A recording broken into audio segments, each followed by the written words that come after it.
Hello and welcome to Camp Xbox, where we talk about all things Xbox from the original to the Series X. And today we are talking about the Xbox Live Arcade port of Crazy Taxi.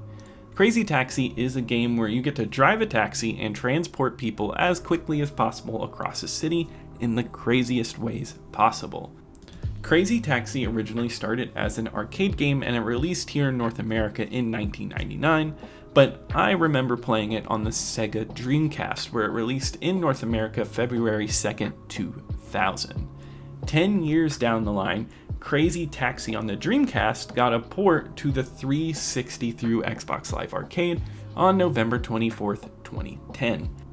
It did also get a physical release through the Dreamcast Collection, which was a pack-in of popular Dreamcast games that you could now play on the 360. This game was developed by Hitmaker and published by Sega. Crazy Taxi is an absolute classic with mini sequels. The Dreamcast version was an easy game to pop in and get a short session out of, but let me see how it fares on the Xbox 360. In Crazy Taxi, you pick between 4 different taxi drivers, and that's Axel, Joe, Gina, and Gus. And you can take them out for the day and try your best to rack up enough money to reach the top of the leaderboards in the game. You have 2 cities to visit and multiple modes to choose from in the process. In both cities, you choose to play for 3, 5, or 10 minutes to try to get the highest amount of money in the time limit. In the arcade mode, you must pick up people and get them to their destination as quickly as possible to get a time bonus and keep your time up before it runs out. In an interview with IGN, Crazy Taxi producer said that this broke a Japanese tradition. That was that 100 yen equaled 3 minutes of play.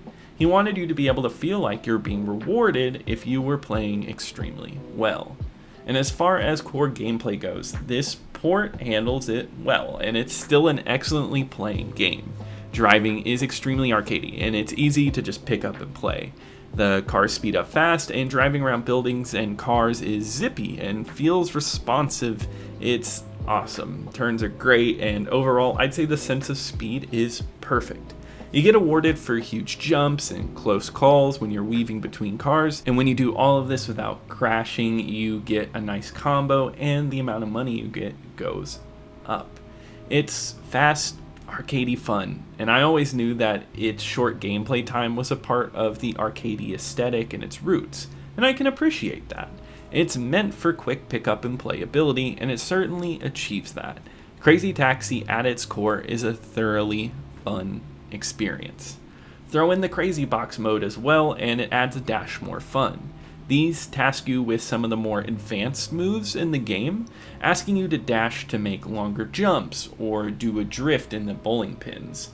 It feels like they were attempting to make a mini game mode with some of these, but it does feel very limited with only a small selection of levels to complete, and you complete them very quickly. They can also be extremely challenging. Not that that's a bad thing, but you will be on these for a while because you do need pinpoint perfection in order to complete them. You have to understand how to do the boost, which is a combination of buttons as well as doing the drift. But once you get those down, you can do these perfectly. Graphically, for a Dreamcast game, I think it looks good. It's very stylish and offers a lot of bright colors. I prefer the look of the bayside areas or the open grassy areas myself, though. The larger cities feel like an ugly mass of gray, and I know that's what cities are, but navigating around these in the video game just isn't as fun as being right next to the beach and seeing the water and palm trees, or heading down the road that is also a trolley line dodging trolleys. Now, you may have noticed that I specified earlier that this looks great for a Dreamcast game, and that's because this is a pure port. Not much of it is an upgrade besides maybe a cleaner look. Graphically, it's the same game, which part of me thinks is nice because there's a nice sense of purity to it. But I think they could have updated a lot more, maybe with the draw distances and pop-in. Crazy Taxi has always had an issue with pop-in. Buildings that are far away or not even that far away will just pop in, and I think it's a little annoying. It's not as bad on the Dreamcast because that's just the technology, but I think on the much more intensive 360 console, They could have updated just having better draw distances and even kept the graphics, and I would have been happy.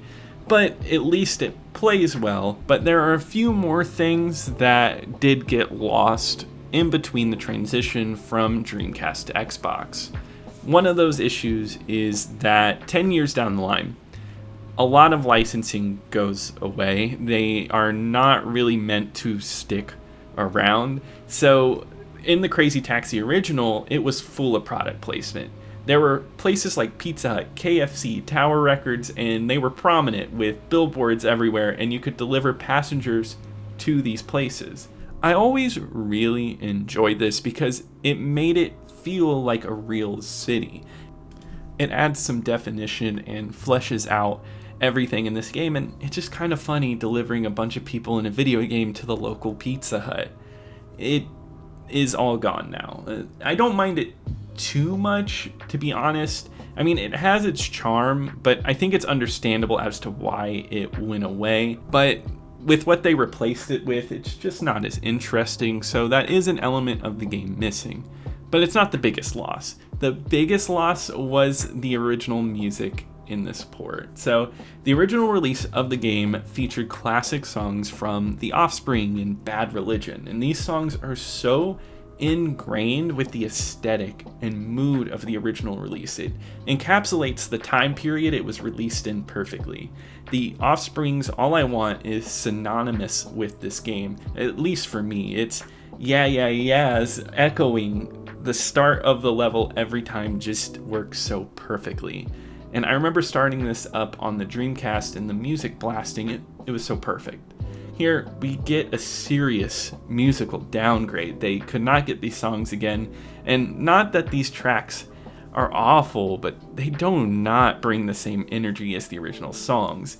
They just feel weak, and honestly, I would have preferred just maybe some instrumental punk music, not whatever they gave us here. This feels like just a serious, weak punk music. It's very uninteresting. So that was a serious loss. But moving on, I have to talk about the achievements, and they're all fairly easy for the most part, with most of them just getting a certain grade in your license, in your score ranking. So just however much money you make, getting that letter grade, and it's very easy to get all of them, especially in the 10-minute mode. Otherwise, there are achievements tied to the Crazy Box, which I'm serious when I say that if you are not a seasoned Crazy Taxi player, it can be painful, and it's definitely a lot to learn, but once you learn it, you'll definitely get it down.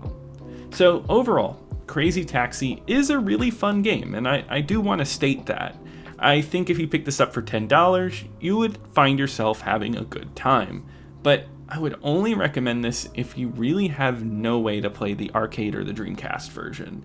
In my eyes, the Dreamcast version is the definitive version, but the Xbox Live Arcade version is a nice bit of fun, but just missing some of the original's charm. On my Xbox Live Arcade ranking list, Crazy Taxi is going to enter in at number 5 for now, putting it in last.